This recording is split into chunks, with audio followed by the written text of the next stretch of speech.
So, in today's episode, Bethany and I have the interesting and natural conversation about setting boundaries.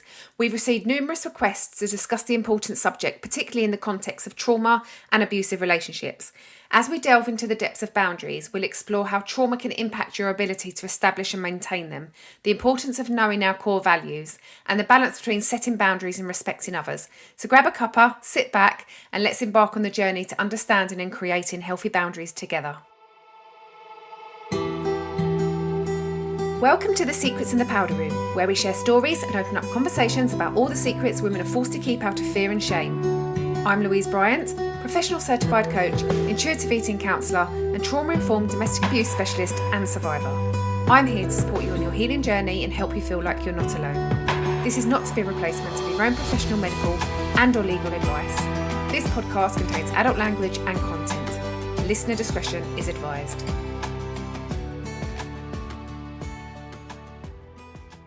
So today we're just going to have a conversation around boundaries and see where it goes. We're not claiming to have all the answers, or we don't claim to be the experts on the subjects. We have our own opinions, our own experiences, our own life experience, our own journey from coming from abusive relationships and then trying to set boundaries and aiming to set boundaries, sometimes successfully, sometimes not so successfully. And this is just our stories. This is our place, and this is where we've got to by experience, by default, by trial and error. And hopefully we can bring some wisdom to the table and help other women or people struggling to set boundaries. Perhaps. Let's go for it. Let's have a conversation. So thank you, Bethany, for coming and chatting to be on the podcast. Obviously, boundaries is a topic of the day. We've had lots of people asking about doing a podcast or doing some courses around setting boundaries. And although as I said before, we're not the experts, we do teach it on our courses and we teach the basics and we have our own experiences. So would that be right in saying that, Bethany? We do. Yeah, I definitely agree. And I think this is where it's a bit of admission on my part, because boundaries is something that I really struggle with. And there is kind of like general advice, and in the courses that we deliver, we give quite broad boundary advice on kind of like navigating when you've just split up from an abusive partner, normally when you're navigating child contact. And so we look at boundaries in that setting. But in terms of like the rest of life, I am absolutely a work in progress. I mean, I am across the board a work in progress. I think we all are, aren't we? But boundaries is somewhere where I struggle. I either put in loads and become really restricted, or I put none in. And I always think that I'm doing really good at boundaries because I have some and I never used to have any, but I'm not. And I'm quite looking forward to seeing where this conversation goes, and hopefully I'll come away with some wisdom and some tips. So no pressure, Lou, but that's what you're dealing with. No, but it's sometimes within though, isn't it? It's like sometimes when I'm coaching someone, having a conversation with someone, some stuff comes out and I'm like, I must have heard this somewhere, or I must be doing something right. But until we have these conversations, it might be that you just need to dig a little bit deeper into your own space to find out where you could be doing better. So what are you struggling with boundaries? Okay. So it makes me sweat immediately. So I know that I struggle with permission to set boundaries. That's a huge one for me. And that's something that I've only realized really recently. I give up my time to a lot of people, projects and things. And I don't realize that I'm allowed to not have to give up my time. It makes me uncomfortable even saying it, even though I know if I was talking about someone else, but of course it's your time, it's your life, you've got to live it for you. But when I'm trying to do it myself, I really struggle. So I struggle with giving myself permission to have boundaries. So then figuring out what boundaries to set. And then when I have figured out a boundary to set, I really worry about how they're going to be received. And that's an area that I'm very much navigating at the moment. Okay, and what are you scared of? When you say you're worried about how they're going to be received, what's the fear there? I'm scared that the other person is going to think that I hate them, or that I'm a crap friend, or that they'll feel alone. That's something that I've really worked on a lot, and that's a lot to do with like codependency. For most of my friends, I'm not their only friend. If I can't do something with them, they will have other people to ask. So that bit I've kind of getting better with, but it is mainly that they'll think that they'll think badly of me. Okay.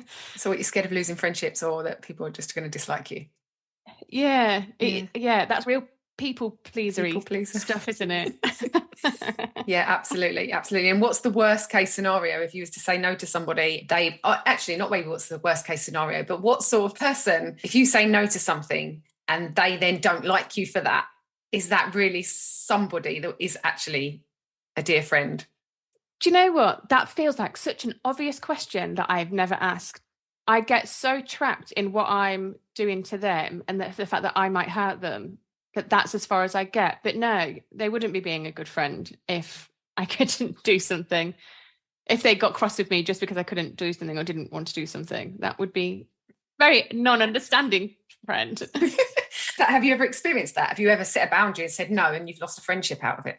No, because I'm crap and I won't see them through. So I haven't been able to test it. Do you believe that to be true, that you don't say no to people? I know that I do. I know that it's recent that I do, but I also know that I find it difficult every single time. And there's been 1 or 2 times that I found it easy. And I'm like, oh, look at me setting a boundary. And then I think I'm good at boundaries, but I've actually only done it once or twice well. But I'm learning, yeah. So I know I do, but it's a stressful thing most of the time, I think. Maybe there's some times that I'm doing it and not thinking about it and not realizing, but I think for the most part, I'm having a real struggle. Or the other thing is, sorry, you've just made me remember another fear I have. My other fear is that people will think I'm weak and incapable. Interesting. Yeah. So it's about, again, what people think of you. And like, she's Superwoman. She can do it all. She can work. She can set a business. She can help all these women, help all these people. And she never says no. Definitely never says no. I know. And what I find interesting is that I don't want that. When I think of like my future, if I like look into the future and think how I saw my life, I don't want that to be the way that I'm described. I don't want to be described as the person that did everything for everyone and that never said no. I don't hold that as a value in like high esteem at all. So I really do just want to be able to say no and be comfortable with it. I really do. Yeah, it's interesting you should talk about values, because this is something that I feel we've spoke about, and I feel that values, when you know what your core values are, it's then easier to look at them when trying to set boundaries and thinking, right, I don't need to say yes to this right now. I don't need to say no. Even if you know you're going to say no, you can always give it a little bit of space and go, right, can I get back to you on this? I just need to check a few things out. And even if it means just going and having a look at your list of your values, I know there's stuff online that if you don't know what your values are, there's lots of little like fun things you can do online to find out what your core values are, or just having a good look at some big lists of core values. And then if you come away and go, is this in connection with my values? Does this align with my core values, or is this going against my core values? And that can help you make that decision. And then if you're going against your core values, then it's okay to say no, but it's okay to say yes as well. When it's okay to say yes, and like you saying, like putting up these strong boundaries. Yeah. Of then saying, oh no, I'm setting boundaries now. No, and actually think that I could have said yes to that, because that actually isn't taking too much of my time, and it would be helping someone. So it's having the balance, isn't it? It is. Yeah, I think balance is a really key word, and that's another thing I really struggle with. It's so hard. But I think one of my values is friendship, so I think I need to also maybe add in a value that's for myself as well, so I can balance it out. Yeah, no, I'm really just trying to process what you're saying. It is important for me to be there for people, so I definitely don't want to do the no thing, which is what I've felt that I've had to do sometimes, because when you are struggling to put your boundaries up, it can feel like the world's closing in, and then it's a panic, and like you say, it's just like no, don't let anything in, because it feels like you're protecting yourself, but actually I don't think it is self-protection. I think it's almost a self-sabotage or just absolute panic. And also I think the work that we do within the course is talking about whether you're assertive, whether you're passive aggressive or passive, and it's about being assertive, isn't it, and standing up again for your values and what you think is right and what you're capable of doing, and not giving from an empty cup as well. If your self-care isn't very good, that should be your number one priority. And if you're coming away from self-care to help someone else, like not if they're like, their mum's dying or they're in an abusive relationship and they need refuge, and you've got to really help them and put yourself out there. But I'm just talking about just someone going, oh, can you come and help me with my housework, when your housework is at home and doing it, and you're going around doing other people's and too exhausted to your own, for an example, and you go, oh yeah, okay, I'll do it. And then behind their back they go, fucking bitch. So it's about, being assertive and going, no, actually, I've got to do my own housework. If I get that done, I can come and help you do yours. Yeah. How How are you, just out of interest, how are you with your boundaries, do you think? I think I've struggled over the years. I think definitely in the past, I had almost no boundaries. And I was in certain situations where people would take advantage of that. And I think over the years, I've learned to put up a lot of boundaries. And I think sometimes I have very rigid boundaries. Would that be the right word to use? Yeah. I think I can be quite strict on my boundaries. And I think that my family and my personal self-care are a priority to me. But then also, like, when it comes to my business, I probably don't have as many boundaries when it comes to when to say no. Okay, so when I was a hairdresser, I would often say yes. Like, someone said to me, "Oh, can you come do a full head of highlights and a cut and blow dry at 10 p.m. on Christmas Eve?" I'd be like, "Yeah, okay. It's money. I need the money. I've just bought Christmas presents." And then I think I think it was a therapist, my psychotherapist said to me, "Why don't you say, well, no, I can't do Christmas Eve, but I could maybe do 4 o'clock on Christmas Eve because I'm finishing work at 7 or whatever, you know." And it's like, "What do you mean I can actually, like, give them an alternative?" And it was like, and I started giving alternatives, and all of a sudden my clients go, "Oh, okay, yeah, I can do that." Or can you do a Sunday? How I'm like, "Well, no, I rewarding. don't work Sundays." Okay, well, maybe I could get the afternoon off work on Thursday. "Oh, hello. I was giving up my Sunday, but you could actually give up your afternoon." Or maybe I won't go and meet my friend for lunch. I'll get my hair done instead. "Oh, so I was giving up my Sunday, so you can go and meet your friend for lunch." Whereas I had to give up my family time, but I was doing it. So, and you know, again, it's like when you put boundaries in place, there were certain friendships. I think sometimes when you've set a tone for where your boundaries are with certain people, and then you've actually do the work on yourself and go, "Actually, I'm not going to do this anymore." People are like, "Oh, I don't like that. What's she doing? You've changed." Which I've had that as well. And Have you? yeah, it's like, well, yeah, I have changed, and I'm now putting in boundaries in place, and sometimes certain people don't like that, and I've lost friendships. I mean, I've openly spoke about this in some of the other podcasts, is that I've lost certain friendships, but it was because I had changed, and then I start putting in certain boundaries, and then friendships didn't like that, but then boundaries, they're like, "Oh no, we like the old Lou that would, you know, just be at our beck and call, and whenever we say come and do this, she'll do that. She'll come and move me into a new house. She'll lend me money. She'll come and get drunk with me every night," or, you know, but all of a sudden Louise doesn't want to do all of that anymore, and she's not as valuable because she's got her own family to look after and her priorities have changed. "Oh, don't like this." Right. So actually for you, starting to set boundaries has actually weeded out some friendships that perhaps weren't very good friendships as well. It's actually, which I'd say is quite positive. Absolutely. Interesting. Interesting. I like what you said about offering alternatives.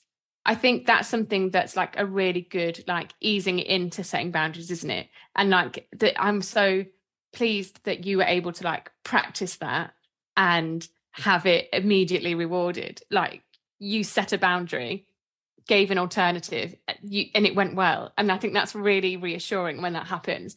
Or I don't know if you've had this. Recently, I asked someone to do something. They said no. I wasn't upset. And I was like, oh, they've said no. We're still friends. It's fine. So I felt like that kind of gave me permission to say no in the future if I need to. And I don't know if everyone works like this, but I find like getting the opportunity to practice and then having it positively reinforced, I find that really helpful. But I guess if it doesn't go well, but then if it doesn't go well, maybe that says more about the other person than it does about you. I think it does, doesn't it, actually? I've just answered that myself. Absolutely. And I think it also opens up a space for conversation. Yeah. And like, what's that about? If I've said no to you, why has that offended you? And, you know, there's always that thing. It's not your stuff. It's always someone else's stuff. Yeah. If that person then doesn't like you, that's their thing. Yeah. And maybe there's something underlined there. Maybe there's something aggravating them about you that they've not spoken up about. Or maybe they just like you because you're that person that does as they ask, and all of a sudden you're not doing as they're asked. Well, hold on a sec. I want the old Bethany back, please, who does as I ask. I guess this is probably an important time to point out why boundaries are important. And I think, I don't know if you've got points on for you.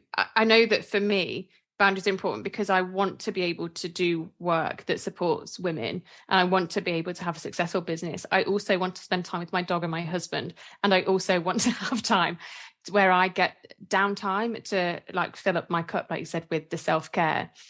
So for me, setting boundaries is really important to make sure that I'm able to do all of those things without burning out. And without boundaries, I don't feel that I'm able to do that. I don't know if that's similar for you. Well, yeah, totally. I've got a family. I've got, I have to go into London to see other members of family. So, again, I have to set boundaries there, and being able to have time to myself to exercise. And yeah, I think, I have to set boundaries as well for myself when I'm working on my business. I have to say, well, I have to set times and say, no, I can't continue doing this. My head is fuzzing out, or my children need my attention now. My husband has to set boundaries with me and say, look, you've been in the office all day today. The kids are, we want to see you. We want to see you. We want to spend some time with you. So I'm like, okay, well, boundaries of my time is very, very important to me, because I feel like I know we've all got the same amount of time. We all have that. But, when you're trying to fit certain things into your day with all the kids, the after school activities, seeing other family in London, trying to keep fit, trying to run a business, I have to be quite strict with my time. And if someone wants to I'm on my lunch hour, people think because I work at home, I'm available for chats all the time. But I say, look, I'm just having a coffee break. Yeah. I've got 15 minutes. Let's have a chat, and put in that boundary so that then I just stop the call and then get back to work. I've had to, again, learn from that, because I can go for a whole day and get no work done because people think you're at home and ready to chit chat. Same. One thing that came through really strongly when you were talking just then, which I haven't really considered before, is that when you're setting a boundary, what you're doing is showing people that they don't have unlimited access to you and your time. And if you don't set that boundary, they're not going to know that. And we all have the right to protect our own selves. Yeah, it is. It's important to tell people, be clear with people without being rude, being assertive. Yeah. I've got, what's the time now? Right, it's 1:32, 2:00. I've got to do X, Y, and Z. You don't have to explain yourself. Just say, right, I've got till 2:00. And then as long as you stick to that boundary for yourself, because you've set that boundary, stick to it. And so if you go over and still quarter past, you're like, yeah, still chatting away. But you're leading by an example then, aren't you? Of what your boundaries, you had that boundary, you set that boundary, and then you let it go over. She's a pushover. I can talk her a bit longer. Do you know what? You've just reminded me of a light bulb moment that I had this morning. So when you said earlier about work times and people thinking that they've just got access to you because you work from home, I've set myself a boundary that I'm not going to deal with personal stuff within work hours unless it's on my lunch break, and unless if I need a walk on my own, then I won't talk to anyone else. But the boundary for me is not dealing with personal issues during work time. This morning I was walking the dog. It was past 9:00, which is when I normally start work. And I thought, well, I'll just call and check in with my friend. I've not spoken to her for a while.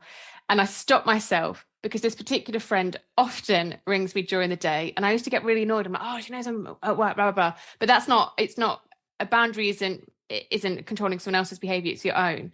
So when she does call me during the day, it's up to me to honour my own boundary and not answer the phone. And this morning I thought, actually, if I call now, I can't guarantee this isn't going to last into a long chat that takes over when I get home and need to do my work. And also I'm telling her that my boundary is weak. And I think if I was a bit further down the line and I'd had strong boundaries for a while, I think it would be fine for me to occasionally do a 9:00 call. I don't know. I'm not good at this, but I would think it probably would be. That whilst I'm still in this early stage of really struggling to stick to them, I made the decision not to call her, so that I'm sticking to my boundary of no, it's work time, so I'm not dealing with personal issues in this time. And I think that was quite an important little light bulb moment of keeping boundaries isn't just about confrontation and saying no to people. It's also your own behaviour, or my own behaviour, and how I'm sticking to my own boundaries. I'm just noticing your language around this, I'm crap, I'm not good at this, I'm really struggling with this.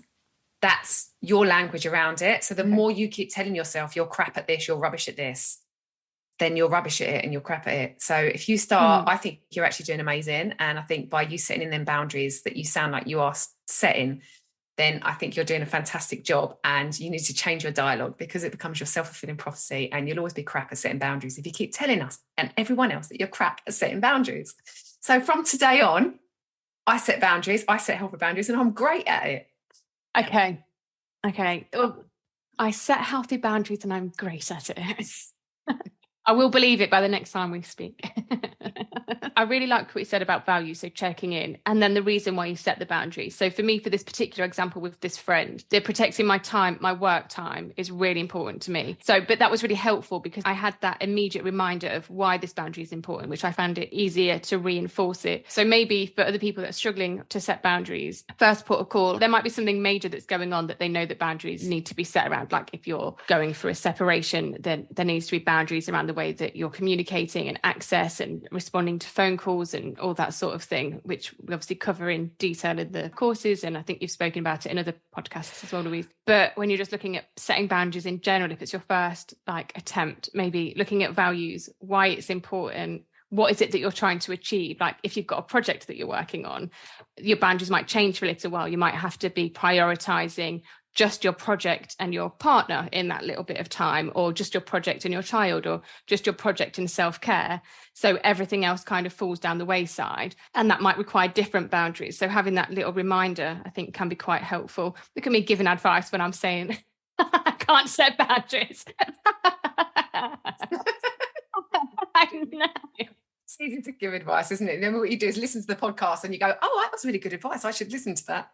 I know. Do you know, as I'm saying it, I'm kind of making the realization, and there's so many little pieces that I've heard and that I've said before, but I feel like it's all coming together. It's not something that I dedicate a lot of time to, just a lot of worry about. So it's nice to have this space where we're just talking openly about it without that fear, that crippling fear of rejection and confrontation. So yeah, this is a much nicer space to kind of address this. Where do you think the line lies then between setting a boundary and having a rule?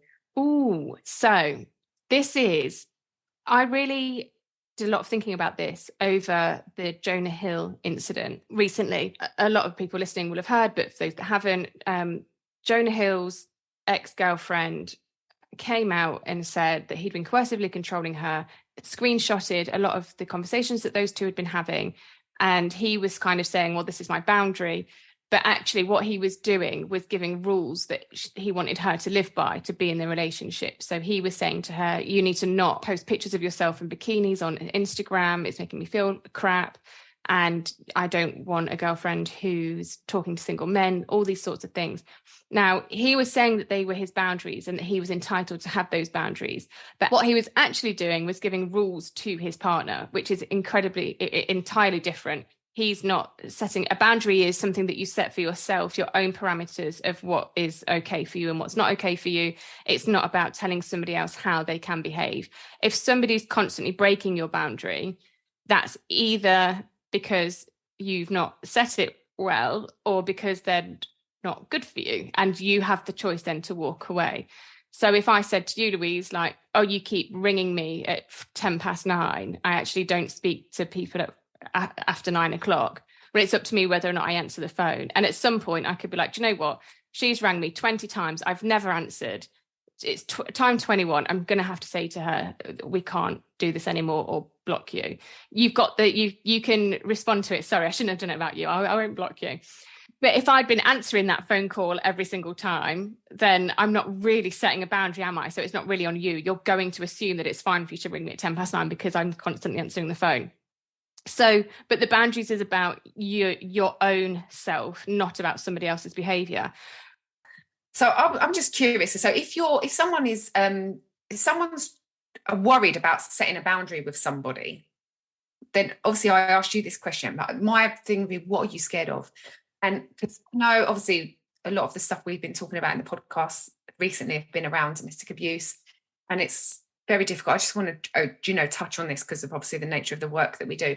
But if it's unsafe for someone to set a boundary with an abusive partner, because obviously an abusive partner will always try to push that boundary because that's their whole intention. It's about power and control. So if you have certain values and you're with somebody, again, we do this in the course, we talk about your past relationship and what are your values and how did your abusive partner or ex-partner make you go against your core values.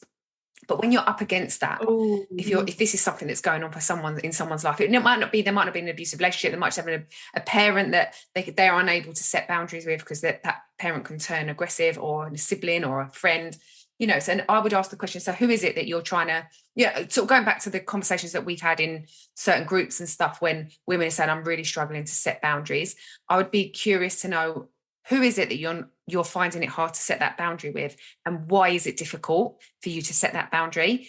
Is it because they could turn on you and become violent? Could they become angry and aggressive? Could you lose them as a friend? And at that point, it's like analyze or assessing whether it's worth pursuing it or whether it's worth being safe. And it's choosing that, because obviously we don't want to get anyone who's listening to this to start putting in certain boundaries, and that can cause them to be unsafe. No, absolutely not. So yeah, definitely. If you're kind of seeing someone, dating someone, and you feel that your boundaries are constantly being challenged, that's a really good check-in point for you to be like, am I concerned because of their actual reaction or because of my worry? And if it's their actual reaction, then there's your big red flag, to kind of start thinking about maybe stepping away and slowing it down so that you can safely get away from this person. But if you're actually in the relationship and it's already been violent, or there's been threats of violence, or you feel that you're in coercive control, then absolutely there's a lot more to address before the boundaries. And a lot of the time you're having to behave in a way to keep safe, and that has to be the number one priority. And I would definitely, for those people, if they're resonating with this element and starting to realize that actually they might be in an unsafe situation, I would reach out to, there's a Women's Aid hotline that give amazing advice or can signpost. There's a refuge hotline, and there's also the Moving Forward drop-in groups that you'd be welcome to pop in and have a chat. But my first port of call would be the national helplines. So yeah, if you're realizing that you're not able to actually have any boundaries because it's unsafe for you, it's not important for you to start putting boundaries in. It's important for you to get safe. I think once you're out of an abusive relationship, starting to set boundaries, I think this is where the permission comes in, because we might not have been able to set boundaries before, or they've been crossed before we've even known what our boundaries are, just constantly being pushed before we've even had time to think to myself, oh, these are my boundaries. So having the permission afterwards can be quite a big thing once you've left the relationship, and then addressing the fear, the trauma that's come before. There's quite a lot, isn't there, that can stop us from feeling able to protect our boundaries. Yeah. And it's interesting. I just listened to you saying all that about, if you're in an abusive relationship, and just what came up for me is, if you've had, I don't say abusive parents, but maybe even parents who just don't have any boundaries. There is no boundaries in the kind of, not in a bad way, but I remember saying to my brother as I was growing up, I wish my mum and dad had been more stricter, because then a lot of the stuff that happened to me may not have happened to me. My brother's like, you wouldn't have listened anyway. But, I felt like my parents gave me a lot of freedom. And there wasn't, obviously they had boundaries, but I wasn't allowed to like play with fire or, do certain things. But it was a very, the boundaries weren't very high within my upbringing. And then going into relationships, I found like I didn't know boundaries. Like I didn't have any boundaries. I didn't set any boundaries. I didn't expect boundaries off other people. It just, even that language, like when do we actually learn that word? What is your boundaries? Like, I'm like 43 years old, and I swear I've only known about boundaries for the last 4 or 5 years. Yeah. I don't know if it's because of the realms of the work that we do that it's new to us, or if it's new to everyone. I feel like it's a bit of a buzzword at the moment, which can mean it can lose a bit of its impact. But actually, I would rather the word be being bounced around rather than in our situation where we didn't even know it was a thing. Is that boundaries? What? No, have access to all of me. What? Whatever you need from me, I am here, I am yours. And you expect the same from them. They don't give it. It's like, oh, okay, but let me still give all of me to you. Take it. I think hopefully I think it is much more spoken about. And I think healthy relationships are more and more on the agenda, at least as conversations, thank goodness. There's a hell of a lot of work to do, and a hell of a lot of damage to undo, and not passing on generational trauma. Yeah. I was like, back in the past, she instead of she's setting boundaries, that she's a bitch. Yes. Actually, yeah, she's right. Not doing that. What a bitch. She wouldn't even, come out at 3 o'clock in the morning and go to another club. She wanted to go home. God, what a bitch. How dare she? How dare she think for herself and do the thing that makes her feel most comfortable? Is she? How? Oh, that's so sad. Oh, yeah. So actually, it's entirely, as always, it's very tied up in the patriarchy as well, isn't it? So the expectations of women just doing what is needed all of the time with no sense of her own ambitions, dreams, wants, or desires. So yeah, it all definitely ties back in with that, because boundaries now is protecting what we want, what's important to us, how we feel, and that none of that mattered before. It matters now. Feminist bitch having her boundaries. Yeah. Maybe that's what we should call the podcast now. What's that? Feminist bitches with boundaries. Awesome. I've heard that people come into your life for a reason and for a season. And I think that's a really good thing to know, because there is certain boundaries that I've put in place with people and lost certain people. And I think that it's always been something that I've learned from them people. And some of the people that have come out in and out of my life, I've had some really, really good times with, but, you know, it just came to an end. So, you know, if you do put in boundaries and the biggest fear is I might not be pleasing them, or might not be people pleasing, or I might lose their friendship, or their, what's the word for a friendship that's not a friendship, that's like just an acquaintanceship.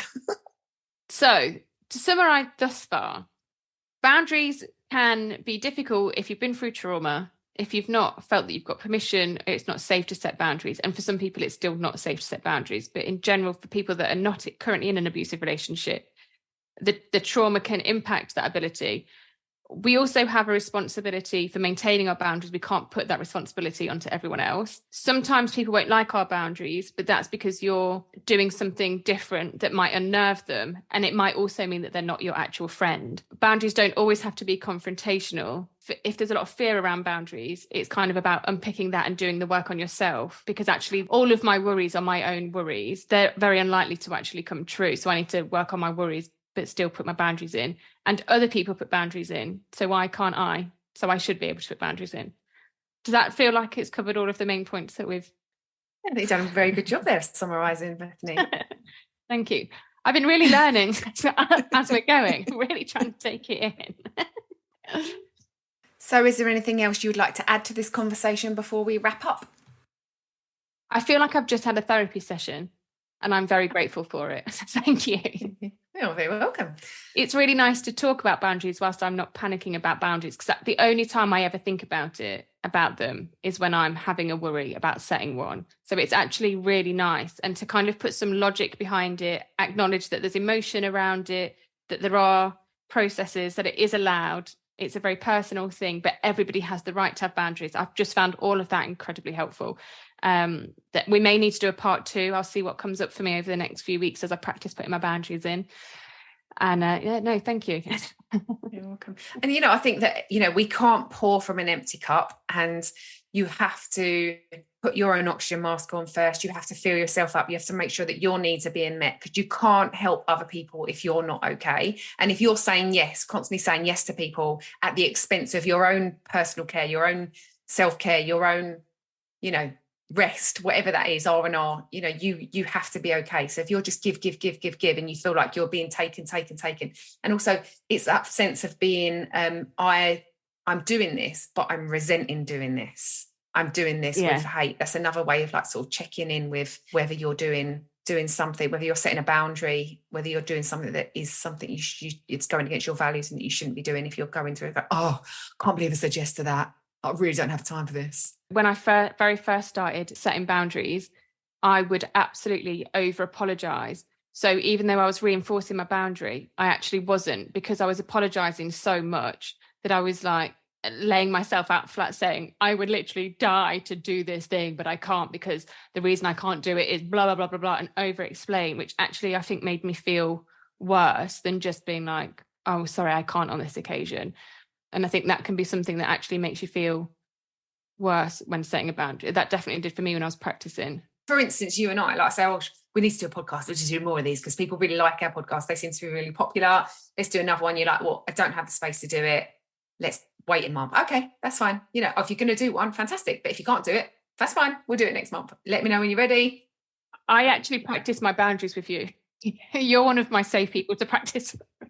But I think that we've kind of done well with our boundaries with each other, because I know that if I say to you, I'm doing something with you, and if you say it to me, we both expect each other to show up, but we support each other and care about each other and are understanding people, and we respect each other with telling each other the truth. So I know that you won't flake, but you might tell me 3 days before that you're on your period and you can't cope with speaking, let alone teaching women, so it can't happen. Like, I think we know each other well enough to really respect that from each other, and I think that must be through healthy boundary setting, right? Absolutely. And I think that's what people expect, that people aren't going to be respectful, and then if they're a good enough person, then you have that understanding. And I always say to people, have a conversation. Don't make an assumption. Is that true, or is that just an assumption? Yes. And it's like, and if you have set a boundary and you feel like that person's now cross with you, they might be cross not with you, but just with, they needed help and you wasn't available, so they're just panicking because they need to find another solution. But if you have that conversation with them and say, look, I'm sorry, I didn't mean to let you down, but X, Y, Z, and that's okay. And if they're cross with you, either they'll get over it or they won't. And such is life. It is. Okay, Bethany. Well, thank you so much once again for coming and talking on the podcast. It's always a pleasure. Never, ever a chore. Thank you for having me. It was nice to get all that off. I feel like I've learned a lot. So if I'm the only one that's learned a lot from today, then I will still count that as a success. So thank you. Awesome. Thank you.